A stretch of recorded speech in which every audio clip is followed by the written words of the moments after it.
और भोपाल से एक बड़ा अपडेट है। आज सौरभ शर्मा, चेतन और शरद की पेशी होने वाली है।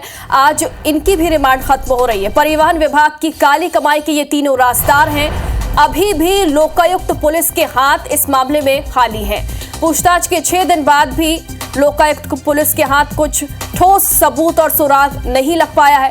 लोकायुक्त पुलिस कोर्ट से रिमांड बढ़ाने की मांग भी इसी वजह से कर सकती है। सौरभ शर्मा के साथ ही चेतन और उनके सहयोगी शरद, इन दोनों की भी आज पेशी होने वाली है।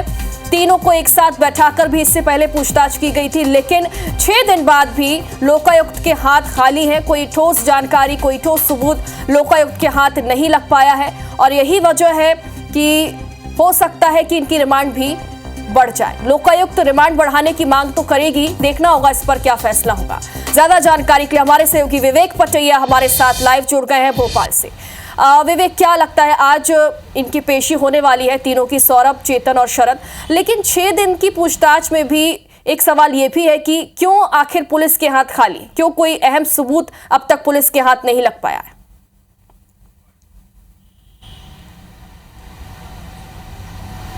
देखिए, लोकायुक्त पुलिस की हिरासत में इस समय सौरभ और चेतन और शरद है और लगातार इनसे पूछताछ हो रही है। लोकायुक्त पुलिस ने अलग अलग इनसे पूछताछ की, सामने बिठाकर पूछताछ की और उसके बाद सौरभ को उनके ठिकानों पर ले जाकर भी पूछताछ की है।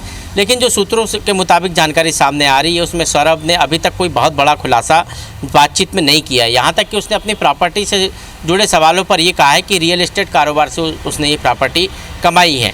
आज लोकायुक्त पुलिस की रिमांड जो है वो ख़त्म हो रही है और ऐसे में एक बार फिर अब कोर्ट में पेश करना पड़ेगा सौरभ को और इन दोनों साथियों को। कोर्ट में हो सकता है कि लोकायुक्त पुलिस उसकी फिर से रिमांड मांग ले, क्योंकि अभी बहुत सवाल बाकी है पूछना, बहुत सारी जानकारी जो है निकालना सौरभ से और उसके साथियों से बाकी है और इसलिए लोकायुक्त पुलिस रिमांड मांग सकती है।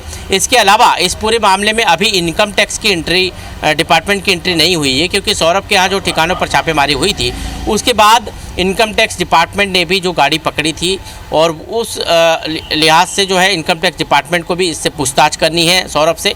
इसके साथ ही ईडी ने भी जो है सौरभ के ठिकानों पर छापामारी की थी, उनके रिश्तेदारों के ठिकानों पर छापामारी की थी, तो अब ईडी को भी इस मामले में पूछताछ करनी। लेकिन पहली पूछताछ जो शुरू की है लोकायुक्त ने, लोकायुक्त पुलिस के हाथों में अभी तक कोई ऐसा बहुत पुख्ता जो है जानकारी जो निकल कर सामने नहीं आई है सौरभ को लेकर। लेकिन आज जब रिमांड खत्म हो रही है तो लोकायुक्त पुलिस निश्चित तौर पर जो है विशेष अदालत में जब सौरभ को पेश करेगी तो रिमांड मांग सकती है और अब ये देखना होगा कि विशेष अदालत सौरभ की रिमांड लोकायुक्त को देती है या फिर उसको जेल भेजती है। बिल्कुल विवेक, देखना होगा कि इन तीनों की रिमांड बढ़ती है या नहीं, चूंकि लोकायुक्त की जो पूछताछ है उसमें अब तक कोई भी ठोस सबूत हाथ नहीं लगे, तो हो सकता है कि लोकायुक्त भी रिमांड बढ़ाने की मांग करे। बहुत बहुत शुक्रिया आपका।